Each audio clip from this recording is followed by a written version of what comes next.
السلام علیکم ورحمۃ اللہ وبرکاتہ ومغفرتہ۔ میرے محترم بزرگ دوستو، قیامت کے دن عرش کے سائے میں، جس دن عرش کے علاوہ کوئی سایہ نہیں ہوگا میدان حشر میں، تو اللہ کا جو عرش ہے، قیامت کے دن عرش کے سائے میں جن لوگوں کو جگہ دیا جائے گا، وہ 7 قسم کے آدمی ہیں۔ پہلا، عادل بادشاہ ہو، مسلمانوں کا اسلامی حکومت ہو اور انصاف کرتا ہو، اپنی رشتہ داری، پوزیشن، اپنا بیٹا دوسرے کا، غیر کا، یہ سب نہیں، انصاف کرتا ہو، سب کے درمیان انصاف کرے، بادشاہ ہو گئے، اپنے اور رب کے درمیان بھی انصاف کرے، اپنے اور رعایا کے درمیان بھی انصاف کرے، اس کو عرش کے سائے میں جگہ دیا جائے گا۔ اللہ اور اپنے درمیان بھی انصاف کرے، اللہ کی عبادت بھی کرتا ہو، یہ نہیں کہ انصاف تو رعایا کے درمیان انصاف کیا اور اللہ اپنے درمیان انصاف نہیں کیا۔ انصاف تو یہ تھا کہ وہ عبادت کرے رب کی، اللہ کو راضی بھی کرتا ہو، علم بھی رکھتا ہو، یہ نہیں کہ اپنی عبادت کروانے لگے فرعون کی طرح، ایسا نہیں، انصاف کرتا ہو، چاہے اپنا رشتہ دار ہو یا غیر ہو، انصاف کرتا ہو، تو ایسے بادشاہ کو بھی عرش کے سائے میں جگہ دیا جائے گا۔ یہ تو ہمارے آپ کے بس کی بات نہیں ہے۔ دوسرا آدمی ہے جس کا دل ہمیشہ مسجد میں لگا ہوا ہو۔ یہ تو ہو سکتا ہے بھائی، یہ کام ہو سکتا ہے، آپ مسجد میں آئیں، عبادت کریں، ذکر کریں، تسبیح پڑھیں مسجد میں بیٹھ کے، اور اس کے بعد کسی کام سے باہر گئے تو مسجد ہی کا خیال ہے کہ مجھے مسجد میں جانا ہے، اذان کب ہوگی، ٹائم دیکھتے رہنا، یہ تو کر سکتے ہیں نہیں، تو یہ کر سکتے ہیں تو کیجئے بھائی، عرش کے سائے میں جگہ مل جائے گا۔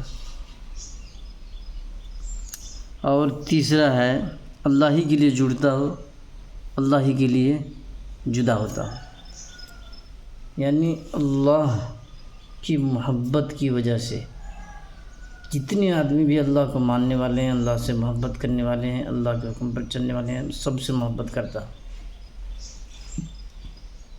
اللہ کے لیے کہیں اللہ والے جمع ہوئے تو یہ بھی جمع ہو جاتا ہو، اللہ کے حکم پر عمل کرنے کے لیے کہیں جدا ہوتے ہیں، کوئی ذمہ داری ملتی ہے، ادھر جانا ہے، وہاں جانا ہے اللہ کے لیے، تو یہ اللہ ہی کے لیے جدا بھی ہو جاتے ہیں، اللہ ہی کے لیے اکٹھے بھی ہو جاتے ہیں، تو ایسے لوگوں کو بھی عرش کے سائے میں جگہ ملے گا۔ چوتھا آدمی ہے، کوئی اس کو حسین خوبصورت عورت بلائے دیں، دعوت دیں، گناہ کے کام کرنے کے لیے آمادہ کرے، تو کہہ دے کہ بھائی مجھے اللہ کا خوف ماننے ہے، مطلب کوئی زلیخا بن جائے تو وہ یوسف بنے، تو اسے بھی عرش کے سائے میں جگہ دیا جائے گا۔ یہ بھی ہمارے اختیار میں ہے، اللہ کا خوف، اللہ کا ڈر دل میں، دماغ میں رہے تو ایک زلیخا کیا ہوتی ہے، ہزاروں لاکھوں زلیخا آ جائیں، اگر اللہ کا خوف ہو دل میں تو آدمی یوسف بن نہیں سکتا ہے، اور اللہ کا ڈر نہیں ہے تو پھر بلانے کی کیا ضرورت ہے، یہ سب کتے کی طرح تلاش کرتے پھرتے ہیں، کہاں مل جائے منہ مار دیں، کدھر ملتا ہے کہ کتے کی طرح برتن چاٹ دیتے ہیں، لیکن اللہ کا اگر خوف، عرش کا سایہ ایسے ہی نہیں ملے گا، ویسے خطرناک حالات میں، ماحول میں، پریشانی کے عالم میں عرش کا سایہ مل جائے، اور ایسے ہی مل جائے گا کہ آپ زنا کرتے چلیں، منہ مارتے چلیں، کتے کی طرح زندگی گزاریں اور عرش کا سایہ مل جائے، ایسے نہیں ہوگا۔ حسین خاندان والی خوبصورت عورت بلائے، انتظام کرے، پھر بھی آپ کہہ دیں کہ مجھے اللہ کا ڈر مانے ہے، مجھے اللہ کا ڈر لگ رہا ہے، خوف ہے اللہ کا، میں ایسے غلط کام نہیں کر سکتا، تب جا کے عرش ملے گا، عرش کا سایہ ملے گا۔ پانچواں ہے کہ دائیں ہاتھ سے، سیدھے ہاتھ سے صدقہ کریں، خیرات کریں تو بائیں ہاتھ کو بھی پتہ نہ چلے. اخلاص اتنی ہونی چاہیے. ہم لوگ تو ایسے ہیں 4-5 سال پہلے اگر کسی کا 1 روپیہ صدقہ خیرات دیے ہوں گے 1 روپیہ تو 6 سال تک اس کا تذکرہ کرتے ہیں دوستوں کے درمیان. اللہ حفاظت فرمائے. اخلاص کے ساتھ اس ارادے سے کریں کہ ہم یہ جو دے رہے ہیں اپنے بھائی کی مدد کر رہے ہیں، غریب ہے بیچارہ، لاچار ہے، تو ہم کو اس کے بدلے میں نیکیاں ملیں گی، ہم کو کام آئے گا مرنے کے بعد. ایسے سوچ کے اخلاص کے ساتھ دیں، کسی کو ہوا بھی نہ لگے. اچھا اپنے داہنے ہاتھ سے سیدھے ہاتھ سے خرچہ کریں، صدقہ کریں، بائیں ہاتھ کے پتہ نہ چلے وہ کیسے ہوگا. بھائی ہم دے رہے ہیں تو کوئی غریب مجبور آدمی، لاچار آدمی مانگ رہا ہے، اب آپ کو سمجھ میں آ گیا کہ لاچار ہے، اس کو ضرورت ہے، غریب ہے، انتظام نہیں ہے، تو یہ داہنے ہاتھ سے سیدھے ہاتھ سے ایسے پاکٹ میں ڈالے ہاتھ، پیسہ نکالے اور وہیں دے دیے اس کو دے دیے. ہمارے دماغ کو بھی پتہ نہیں چلا کہ کتنا دیے. تو یہ ہوگا کہ داہنے ہاتھ سے صدقہ کرے تو بائیں ہاتھ کو پتہ نہ چلے.